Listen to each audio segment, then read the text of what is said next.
Wells Fargo got sued again.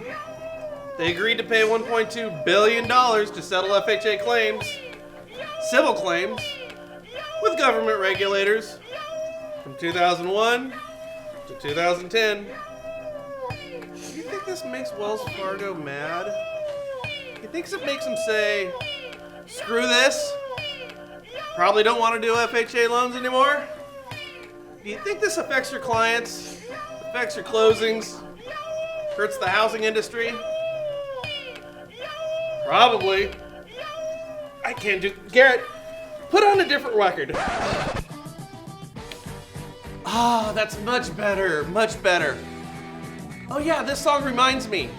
MGIC, the greatest mortgage insurance company in the world, is ready to do your home-ready loans. They're going to insure them 97% LTV, Fannie Mae. It's awesome. You guys need to check it out by clicking this banner right over there. Thanks, Garrett. All right, well, check this out. This is good stuff. Fannie Mae and Freddie Mac unveiled an appeals process that will allow for an independent arbitrator to resolve disputes between lenders and the GSEs on loan repurchases. So, why is this good news? Well, realtors in particular, this could mean closing more deals for you. And there's a very direct line between what Landell Calrissian, the head of the FHFA, did and your actual deal. He was also the head of Cloud City in Empire Strikes Back, wasn't he? I think so. Anyways, currently lenders have reps and warrants on loans that they sell. What that means is if there's any defects in the loans that a lender writes and tries to sell, they could be forced to buy those loans back and either service those loans, which most lenders really want nothing to do with, or sell the loans at a discount on what's known as a scratch and dent market. Meaning, if a lender buys back a $200,000 loan because, say, income was calculated at $100 less per month than what the investor thought would be the correct income calculation, then the lender could be forced to buy the $200,000 loan back and then sell it for $100,000. The lender would lose $100,000, and that's huge. Holy crap. This is a generalization, but it really is the point here. So in the past, prior to the new appeals process, many lenders would decline even doing loans where income may be in question. I mean, you could have unreimbursed expenses or overtime or second jobs or grossing up non-taxable income, things like that, which could be open for interpretation. So lenders not wanting to go on the hook for a potential $100,000 loss just said, forget about it. Now the problem here becomes quite obvious.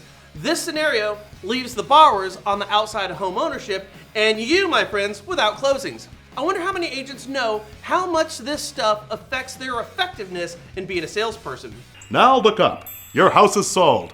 Now look down. I have balloons tied to my ankles. Truth be told, if you're a realtor or even a lender, you should join NAM, the National Association of Mortgage Professionals, or the Mortgage Bankers Association, because they probably have more impact on your personal business than NAR. Okay, now, so Fannie and Freddie are allowing for an independent arbiter to make a determination if defects on a loan are not defects, or if they're curable defects, or if they are in fact a breach of reps and warrants. The only scenario here which would indeed trigger a buyback. Further, using an arbiter should mean that a dispute could be resolved much quicker. The reason that's important is because a loan that stays on a lender's warehouse lines can quickly cost a lender money, enough so that it can make a transaction a loss rather than a profit, which is a kiss of death formula for mortgage liquidity. Okay, so not sure how this whole thing's gonna play out. Not sure how it'll be received by the lending community, and truthfully, I think this move by FHFA was born out of necessity. But the one thing that is irrefutable is that it's a move from the GSEs to be more friendly with lenders, which certainly has the potential to loosen liquidity and allow you to possibly close more deals. Now, on a side note here, and really a different story, segue, realtors and even lenders as well. If you want to see a super efficient and totally cool way to use technology that you could actually use and function, well, we're going to talk about this strategy. Very short, for about 15 minutes. Here's what you have to do today. Go to either my personal Facebook page, which is Brian Stevens /MarblesBrian, or look at Mortgage Shots on Facebook at 1 o'clock Pacific Standard Time today and click on my live post. I'm telling you, this is going to be pretty cool. Check it out.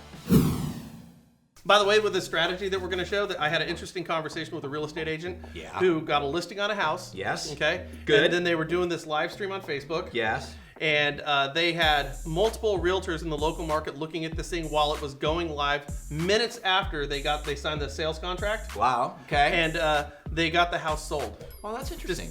Minutes. They were live streaming from. You got to check it out. Yeah. Great strategy. That's neat. Okay, yeah, well, check that out. Don't miss it. Do exactly what he said, and you'll get there. You guys have a great day. Forward, share, subscribe. We'll catch you later here from the National Real Estate Post. Bye. Bye.